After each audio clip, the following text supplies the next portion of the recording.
Elizabeth Holmes walked into rooms she wasn't supposed to be in. She didn't flinch. She didn't wait to be invited. She walked in like she belonged, and people believed she did.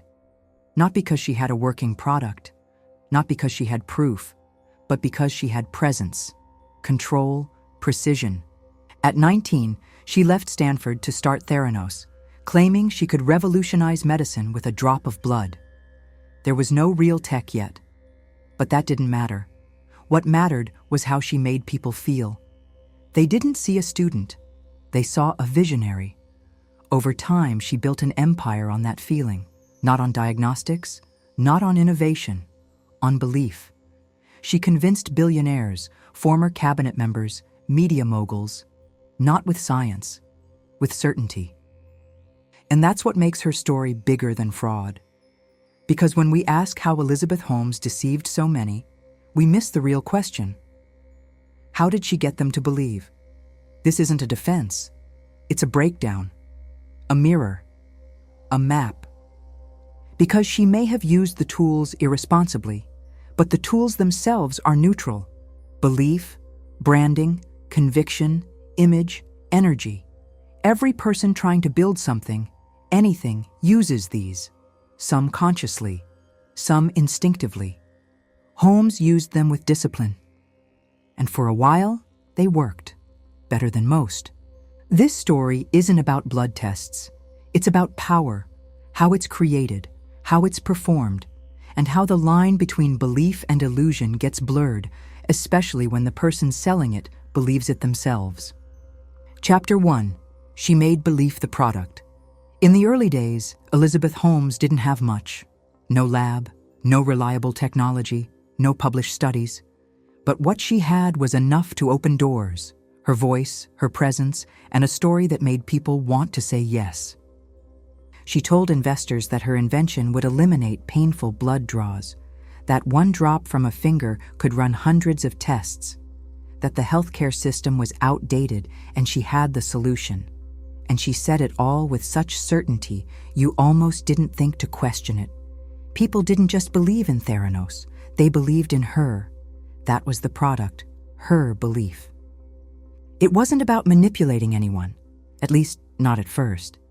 It was about projecting something so powerfully that it pulled people into alignment. She didn't sell them on where things were. She sold them on where things could go. She dressed like Steve Jobs, spoke in measured tones, maintained eye contact like it was strategy. Every move communicated confidence. And in a world that rarely associates young women with power, she used that perception to her advantage. She made herself the exception. She didn't ask for space, she took it. That's how she raised money before her tech worked. That's how she recruited world leaders before publishing a single clinical result. Not through deception, but through energy. People don't follow facts, they follow belief. And Holmes gave them a narrative they could attach to. A simple, elegant vision of the future, medicine without pain, innovation with purpose. The kind of pitch that didn't feel like business, it felt like destiny. But there's a difference between belief and truth, between vision and reality. She may have believed her company would catch up, that the science would eventually work. But by then, the story had already outpaced the facts. And in business, as in life, belief without verification is a dangerous game. Still, we can learn from what she did right. Because belief moves people, presence earns trust, and certainty, real or performed, gets attention. Before the collapse, Elizabeth Holmes built an empire without a working product. That tells us something. In a noisy world, belief is power. And if you learn to communicate it, clearly, calmly, convincingly, people will lean in. Just make sure there's something real behind it. Chapter 2. She built a persona that made people listen. Image was never an afterthought for Elizabeth Holmes. It was strategy. From the outside, it looked like minimalism. A simple black turtleneck, pulled back hair, direct eye contact, a voice deeper than expected. But every detail was intentional.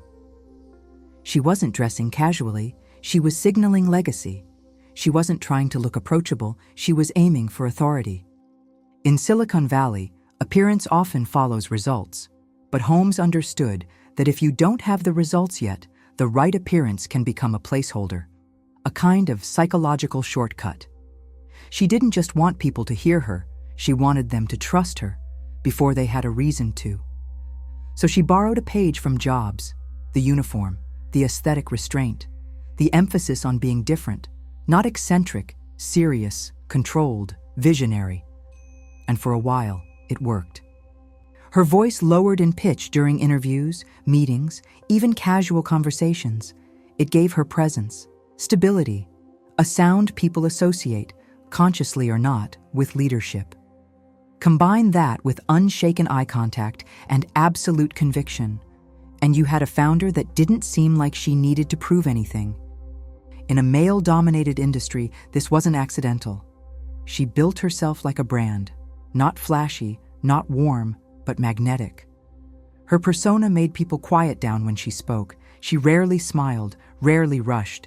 She spoke like someone who already knew the ending and was just waiting for everyone else to catch up. That level of discipline in self-presentation isn't easy. It requires clarity, consistency, and a kind of psychological resilience most people underestimate. But here's the part that matters. It got her in the room. Before people saw data, they saw her. And what they saw was a founder who didn't flinch, a woman who carried herself with the same gravity as any tech giant who came before her. That presence created trust, not because it was proof, but because it was rare.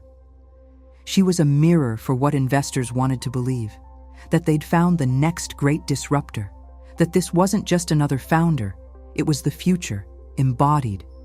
And that's the deeper insight. Your image speaks before you do. Your energy tells the room how to treat you, and if you design it with intention, you can shape perception before results ever land. Holmes understood that. She weaponized it. But the risk of building a persona is that people start responding to the performance, not the person. And if you stay in the role too long, you forget how to be anything else. That's part of what unraveled her. The image became too heavy to carry. The cracks in the product didn't match the precision of her branding. And when those two realities collided, the fallout was immediate. Still, the lesson is clear. If you want to be heard, don't just talk louder. Shape how people see you. Speak in alignment with who you say you are. Control the narrative before anyone else does. But never let the image become a substitute for substance. The most powerful personal brands are built on clarity. The most dangerous are built on illusion. Chapter 3.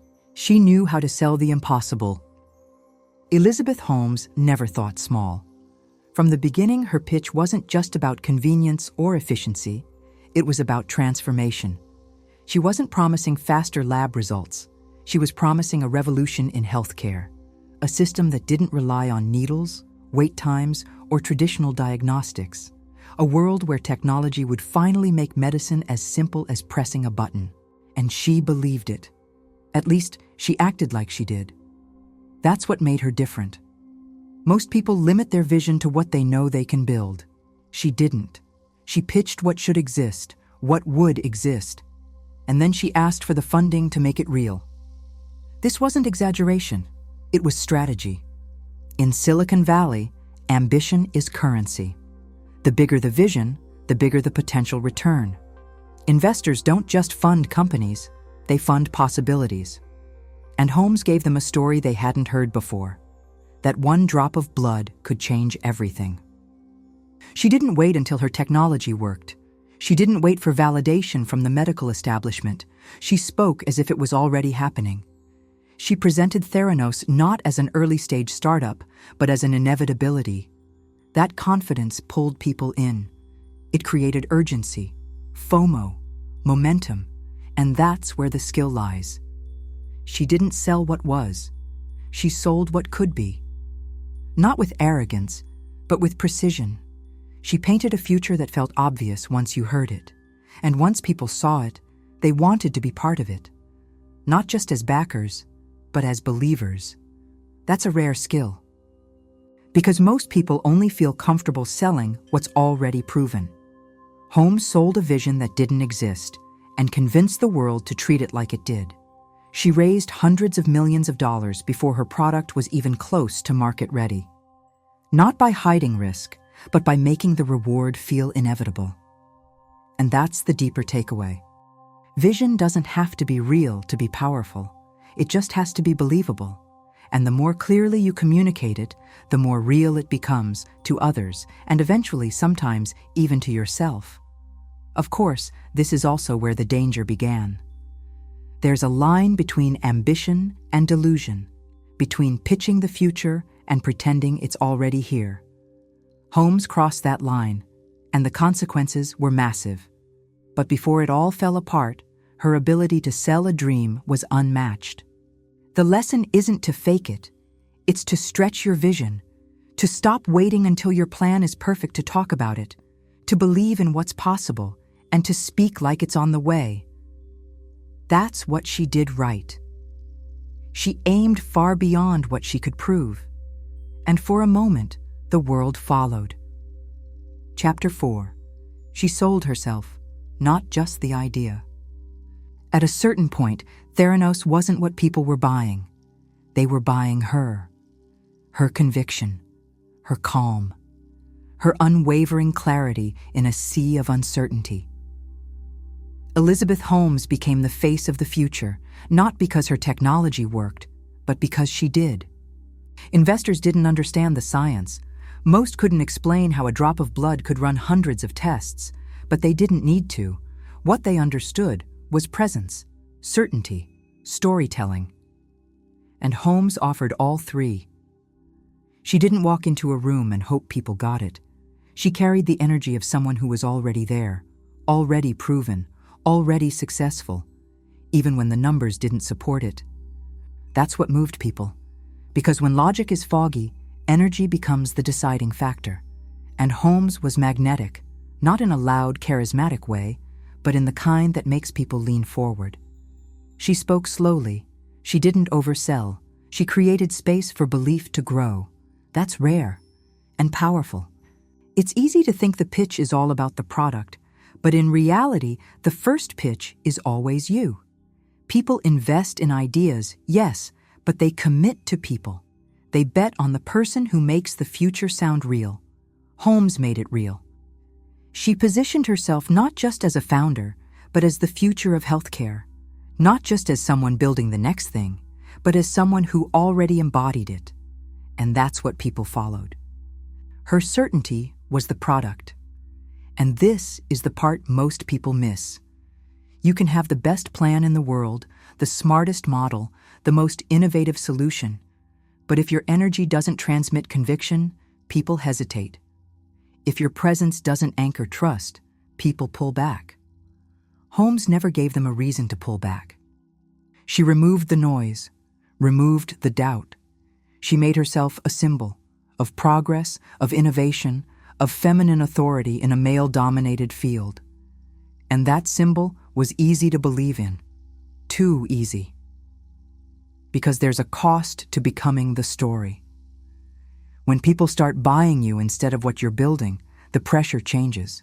The attention becomes personal. The narrative tightens. You stop running a company and start performing a version of yourself that people expect to see. That's what happened. The performance became the brand. The brand became the product. And once that version of her started cracking, so did everything else. But here's what matters. The way she built belief wasn't magic. It was skill, trainable, transferable. Holmes showed us that your presence is part of your product, that your energy communicates long before your results, that how you carry your vision can matter as much as the vision itself. The lesson is simple, but hard to live. You are always selling something, even if it's just your conviction. And when your belief is clear, grounded, and embodied, it can move people further than any slide deck ever could. Chapter 5. Where it went wrong, and what we can take without the mistake. Elizabeth Holmes built something powerful, but it didn't last. Not because the vision was wrong, but because the foundation wasn't real. The technology never worked. The promises outpaced the product. And the story that once inspired millions slowly unraveled into one of the biggest corporate scandals in history. But here's the thing. What she built before it fell apart wasn't meaningless. It was instructive. Because the same tools she used, vision, branding, presence, belief, are the tools used by every great founder, leader, and changemaker. They're not the problem. The problem is when those tools become substitutes for truth. That's where Holmes went too far. She didn't just stretch the truth, she buried it. She kept pushing forward when the facts said stop. She kept telling the story long after the reality behind it had collapsed. And that's the line. Belief can open doors. But belief without evidence eventually closes them. It's easy to say she was a fraud. It's harder to ask why so many people followed her. The answer isn't stupidity. It's that she represented something rare, clarity in an uncertain world. She sounded like the future. She looked like confidence. She made people feel like they were part of a revolution. And people want that. We all do. But clarity without transparency is performance. Conviction without accountability is risk. Power without truth is a house on sand. That's the warning her story leaves behind. Still, there's something we can take from it, something valuable, if used with integrity. The skill to sell belief before results, the understanding that brand is behavior, not just design. The power of speaking with energy that makes people believe you already belong. Those aren't unethical, they're necessary when grounded in truth. Because the difference between a scam and a breakthrough isn't how you pitch it. It's whether you can back it up. So here's what Holmes got right. She knew how to make people believe. She knew how to lead with vision. She knew how to build a persona that opened doors. What she got wrong was thinking belief was enough. It's not.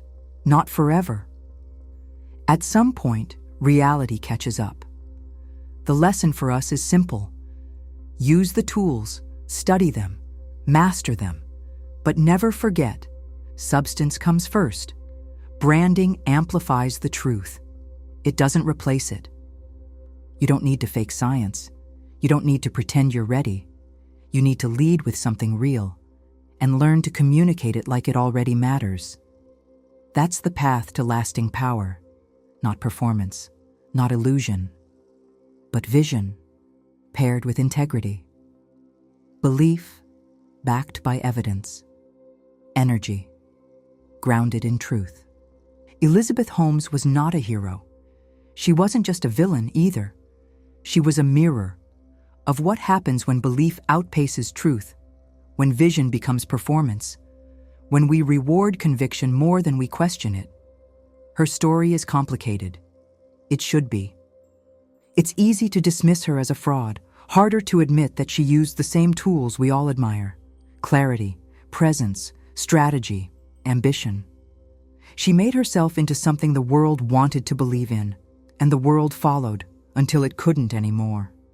But that doesn't mean we throw the lesson away, because there's something real buried underneath the collapse, a reminder of what's possible when you speak with power, brand with intention, and show up with unapologetic belief. The mistake wasn't the tools she used. It was forgetting that belief without evidence turns brittle, and when pressure hits, it breaks. You don't have to repeat that part. You can learn to carry the same energy without the illusion. You can dream big, speak boldly, build your brand with care, and still stay rooted in truth. Because real power doesn't perform.